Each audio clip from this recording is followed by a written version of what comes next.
Escuchas Planeta Caracol. Escuchas Caracol Radio, juntos más compañía, estamos en Planeta Caracol, estamos con los temas que realmente nos afectan. Por supuesto, la geopolítica global pone en jaque a la humanidad. Conflictos como el de Rusia y Ucrania afectaron tremendamente a la Europa que dependía del gas. Y bueno, ahora la situación en Golfo Pérsico con guerra, con cierre del estrecho de Hormuz, pues pone en jaque el tema de los combustibles fósiles derivados del petróleo. Y esto lleva a una ecuación, a un camino claro y contundente. Hablar de transición energética no es hablar de ciencia ficción, sino hablar de una realidad que estamos enfrentando como humanidad. Y China está dando clara muestra con gigantescas instalaciones con paneles solares, han avanzado en ello. Y por supuesto el debate lo hemos tenido aquí en Latinoamérica, Santa Marta sede, Colombia sede de esta primera conferencia internacional de transición energética más allá de los combustibles fósiles, que nos deja muchísimas reflexiones, pero también la participación importante de nuevas generaciones, de expertos, de comunidades indígenas, y por ello tenemos dos invitados hoy. Inicialmente saludamos a Juan David Amaya, director ejecutivo de Life of Pachamama. Hola Juan David, bienvenido a Planeta Caracol. Hola, muy buenos días, querido Fidel. De antemano, gracias por la invitación. También enviarle un fuerte saludo a todos los oyentes que en este momento están conectados. Decirles que desde aquí los saludo desde los Llanos Orientales, una región muy hermosa, muy biodiversa y que sin duda es orgullo para el país. Emocionado por esta entrevista y bueno, felices de conversar. Chévere, maravilloso, Juan David. Y también vamos a sumar a este diálogo a Sebastián Herrán, es el director de Derechos Humanos de Life of Pachamama, quien tuvo una participación súper valiosa allí en Santa Marta en este tema de transición energética. Sebastián, bienvenido a esta mesa de trabajo, este diálogo con los oyentes de Planeta Caracol. ¿Qué tal? ¿Cómo estás? Hola Fidel, muchas gracias por la invitación, por esa bienvenida también. Como bien dice Juan, muy feliz, muy emocionado de poder hablar sobre un tema tan importante como la transición energética y enfocado en lo que sucedió en Santa Marta en este evento tan importante. Y sin duda, reitero, valoro y dimensiono la importancia que ustedes representan, las nuevas generaciones al frente de las que son las grandes decisiones que debemos tomar como humanidad. Bueno, Juan David, cuéntanos, ¿qué conclusiones te dejó esta primera conferencia internacional donde uno de los aspectos que quiero destacar es la creación de este comité científico para entender qué tipo de rutas deben asumir cada uno de los países según sus características en acelerar el motor de transición energética? Pero fue interesante ver científicos, biólogos, gente de las universidades, de jóvenes indígenas y de cerca de 50 países todos reunidos allí en Santa Marta. ¿Qué conclusión global tienes? Gracias por la pregunta, querido Fidel. Creo que uno de los principales puntos importantes que nos deja la conferencia, la primera conferencia para la transición más allá de los combustibles fósiles, es cómo nosotros pasamos del debate a la implementación. Cómo cambiamos esa forma de hablar, de conversar, de discutir sobre abandonar los combustibles fósiles a tomar acción y empezar a plantear cómo hacerlo. El enfoque central que nos deja este evento sin duda es la necesidad de construcción de rutas concretas para reducir la dependencia que tenemos actualmente como humanidad del petróleo, el gas y el carbón. Las diferentes hojas de rutas que nos han dejado los países participantes creo que nos permite avanzar, nos permite observar que hay una percepción bastante amplia en cuanto a la ambición que se tienen desde las diferentes naciones para generar un cambio en la manera en la que se mueve la energía en el mundo, adaptándolos a sus realidades económicas, sociales y culturales. Y esto sin duda es muy interesante porque también nos permite, como colombianos, conocer de fondo cuál va a ser ese camino que va a coger el país. Si bien Colombia no presentó un documento oficial, da a conocer su borrador de la hoja de ruta que sin duda puede tener un impacto significativo a futuro. Ahora, sobre lo que mencionabas del panel científico, sin duda, esto es un soporte técnico, jurídico, financiero y político que va a ser clave, porque va a permitir definir esos primeros pasos que van a tomar los diferentes gobiernos del mundo para orientar las decisiones basadas en la ciencia, en la evidencia y no en los intereses extractivos o incluso en los diálogos o en las conversaciones, sino que todo tenga una base central desde la investigación, desde lo que nos dicen las personas más expertas frente a estos campos y cómo nosotros podemos coordinar esas plataformas de cooperación, de diálogo y de incidencia y seguimiento político hacia los compromisos. Creo que uno de los ejes principales que queda ausente nuevamente en este espacio es el tema del financiamiento. Sin duda sigue siendo una barrera muy grande para generar una transición justa. Esto último lo reitero bastante. Justa para la gente, para los pueblos, para los países del sur global, para los países afectados por la deuda externa, para la dependencia fiscal de los hidrocarburos y la baja inversión que existe. Entonces, sin duda, esto es algo que es un reto que ahora tenemos. Total.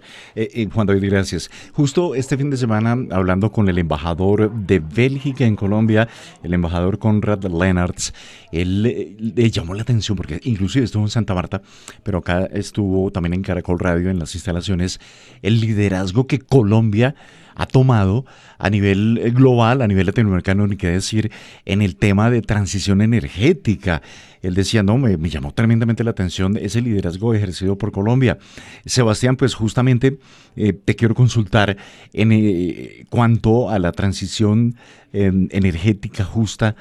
¿Tú cómo ves los pasos que se han dado a nivel país, a nivel región y por supuesto a nivel global? Bueno, pues yo creo precisamente que Santa Marta nos permitió ver que aunque hay, digamos, hablar sobre transición energética es un tema complejo, es un tema que requiere hablar de impactos económicos, impactos sociales, impactos ambientales y de cómo vamos a hacer una transición que realmente se ajusta. Pero yo creo que lo que deja Santa Marta también es ese liderazgo y esas iniciativas que vienen desde países como Colombia, como Países Bajos, que yo creo que también es muy importante tenerlo en cuenta porque este es un problema global que requiere de acuerdos globales, que requiere de compromisos de diferentes países que son de realidades distintas. No es lo mismo hablar de la realidad de un país como Colombia a un país como Países Bajos, por ejemplo. Pero lo importante que digamos, el aprendizaje que sale desde la conferencia es que precisamente allí es donde hay un valor bastante agregado de poder construir desde las diferentes realidades y poder entender lo que se está haciendo en los diferentes países para poder avanzar en una transición energética. Desde Colombia, que cuando lanzaron la conferencia en la COP30 el año pasado en Brasil, pues fue un hito histórico. Digamos que fue una manera de avanzar en una conversación global para entender de qué forma hacer realidad esta transición energética y yo creo que desde gobiernos como el nuestro y como el de diferentes países se ha avanzado en por lo menos empezar a hablar de una hoja de ruta. Algo que también salió desde la conferencia fue precisamente eso. Tenemos ahora las contribuciones nacionales determinadas en temas de cambio climático o NDC por sus siglas en inglés, pero también es importante que esto se complemente con rutas específicas para la transición energética y para ir más allá de los combustibles fósiles. Países como Francia lo hablaron, países también como Colombia, entonces creo que se está avanzando en cómo hacerlo.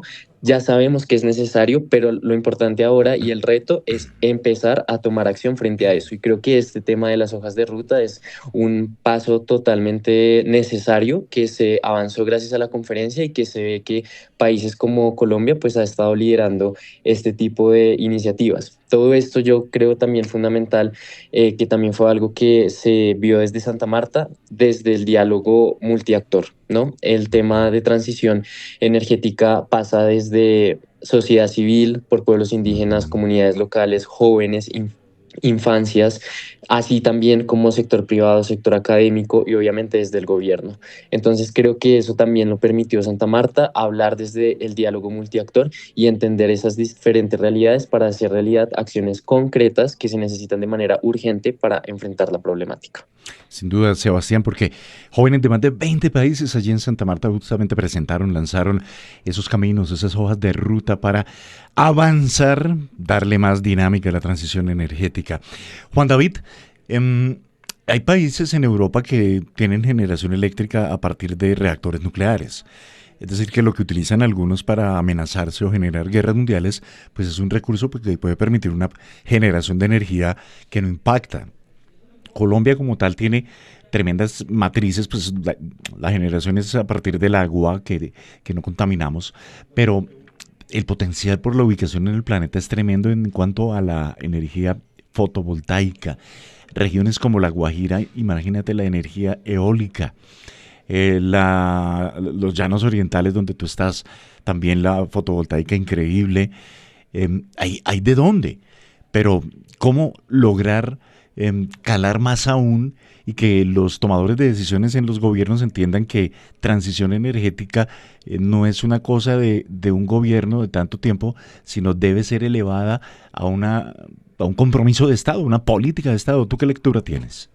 Yo creo que más allá de transformarse a una política de Estado, debemos primero basarnos en las realidades que viven las personas y la gente, que son tanto quienes se van a beneficiar de esta energía directamente, como quienes van a vivir o van a convivir con la infraestructura que requiere estos sistemas energéticos. Bien lo decías tú, en la Guajira o en el Caribe en general, sistemas como sistemas de energía solar, de energía eólica, existen y han tenido impactos tanto positivos como negativos. Pero ¿cuál es mi recomendación central frente a estos proyectos y en general frente a cualquier proyecto que se vaya a pensar realizar? Es hacerlo con la gente, para la gente, llamar a los diálogos, llamar a las conversaciones y a partir de estos intereses, tanto de las personas como de las diferentes partes o de los diferentes grupos y sectores que existen ahora, es decir, del sector privado, público, la sociedad civil representada por ONGs, fundaciones, sindicatos, entre otros, poder construir en conjunto estas políticas,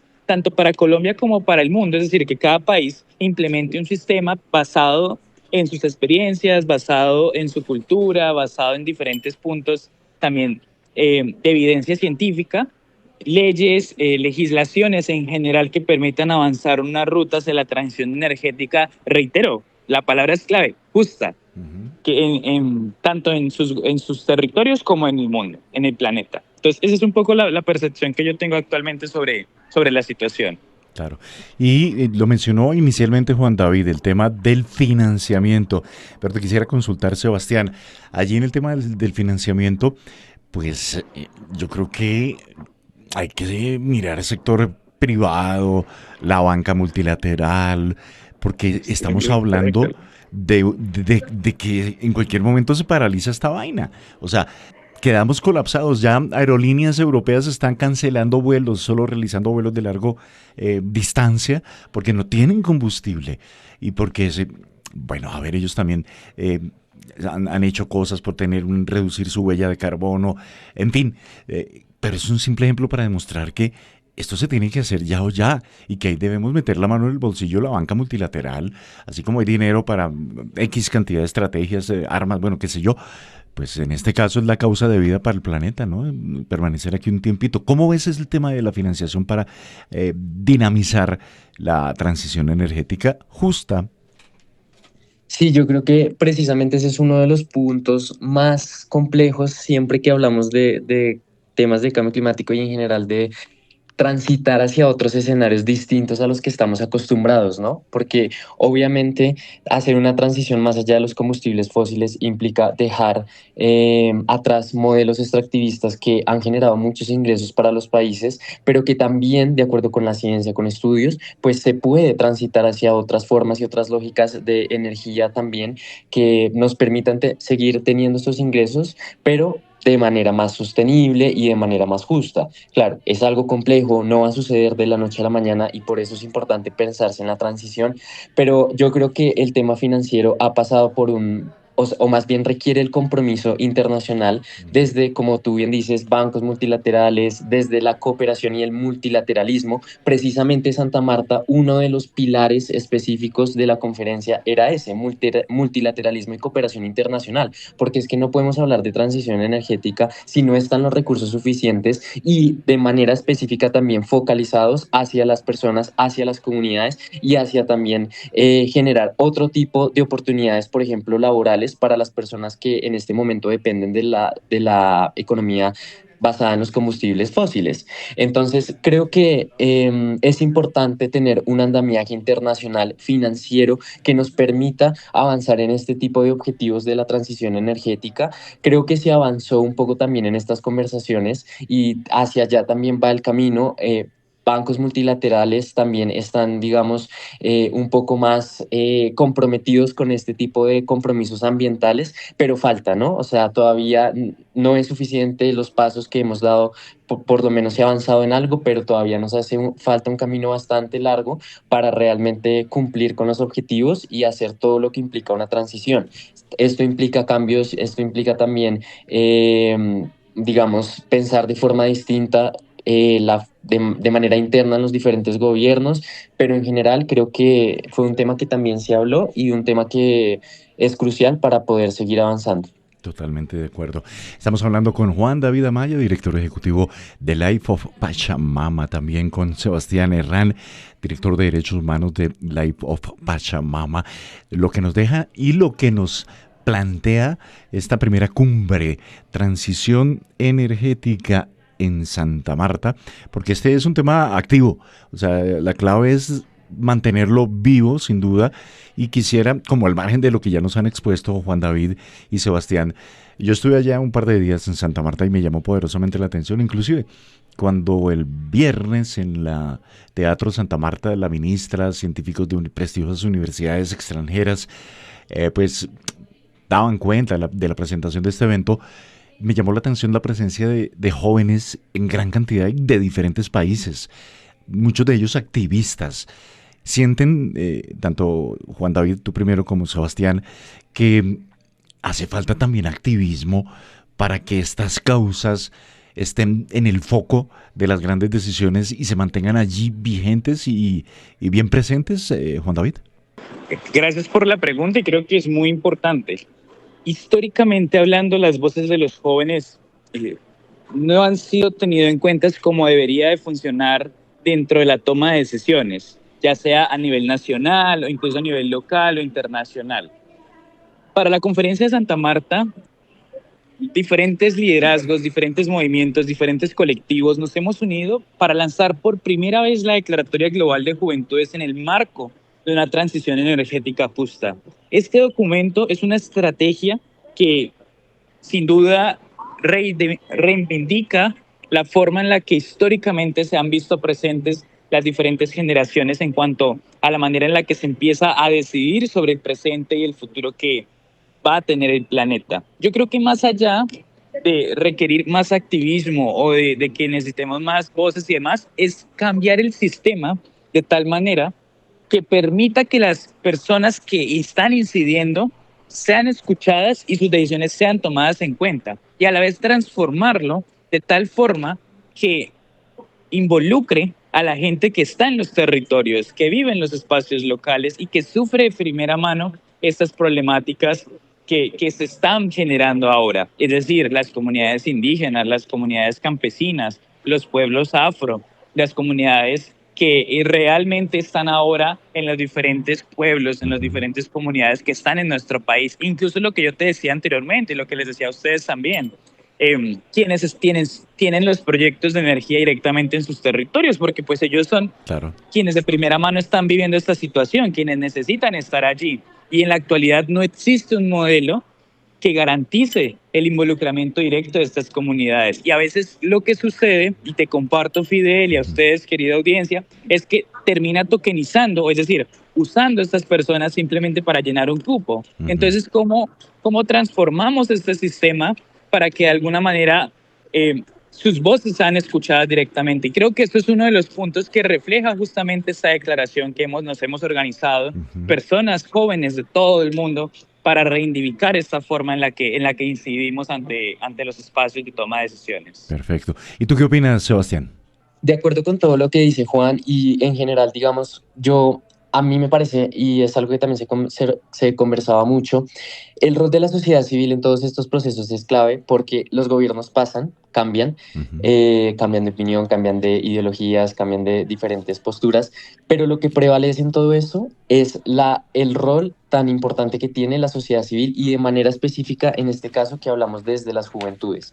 Como bien decía Juan, el proceso de la declaratoria nos permitió ver que en este momento ya hay jóvenes que están tomando acción con respecto a temas como la transición energética. Ya hay proyectos de energías renovables liderados por jóvenes de comunidades de diferentes territorios y es ahí donde debe estar el foco, porque nosotros no solamente pedimos participación por ser una de los grupos más afectados por los efectos del cambio climático, también pedimos participación efectiva porque ya estamos haciendo cambios innovadores y diferentes a los que se han implementado durante muchos años. Yo creo que ese rol de innovación, ese rol de generar cambios, de tener conversaciones incómodas, de tener un diálogo intergeneracional, de tener un diálogo con diferentes actores, es algo muy poderoso que puede ser liderado también desde las juventudes y que requiere esas voces desde diferentes perspectivas. El proceso en Santa Marta, el proceso con la declaratoria nos permitió darnos cuenta de todo eso y también entender por qué es importante hablarlo desde las juventudes. Si estamos hablando de temas como reconversión laboral, qué mejor que nosotros para poder decir en cómo enfocarnos diferente y tener oportunidades laborales distintas que no dependan de los combustibles fósiles. Pero esos tipos de soluciones deben ser construidas con las personas que están ahí y que van a sufrir los principales impactos y que también saben cómo pueden generar cambios a partir de sus realidades. Qué mejor también que los jóvenes para tener diálogos intergeneracionales que nos permitan también avanzar hacia una construcción colectiva con las diferentes generaciones, o sea, porque no solamente somos los jóvenes, también están las infancias, que también tuvieron un rol súper importante en la conferencia, que también entienden todos estos temas, que también tienen una voz importante que ser escuchada y que también es importante tener este acercamiento intergeneracional que muchas veces se deja de lado, pero que yo creo que en estos temas en los que hay que salirnos de la caja, en los que hay que pensar distinto, en los que hay que transitar hacia cosas que no teníamos antes, es importante tenerlo en cuenta y yo creo que lo que logramos en Santa Marta confirma que podemos hacerlo y que es importante que en espacios de toma de decisión se tome en cuenta de manera efectiva la voz desde la juventud. Pues no, sin duda excelente esta conversación con Juan David Amaya, con Sebastián Herrán. Juan David, gracias como siempre por estar aquí en Caracol Radio, en Planeta Caracol. Sebastián, gracias por esta conversación enriquecedora y vinculante sobre un tema que nos toca a todos, transición energética justa. Les deseo lo mejor. Muchas gracias, Fidel. Gracias, Fidel, y gracias, querida audiencia. Planeta Caracol es compromiso de vida.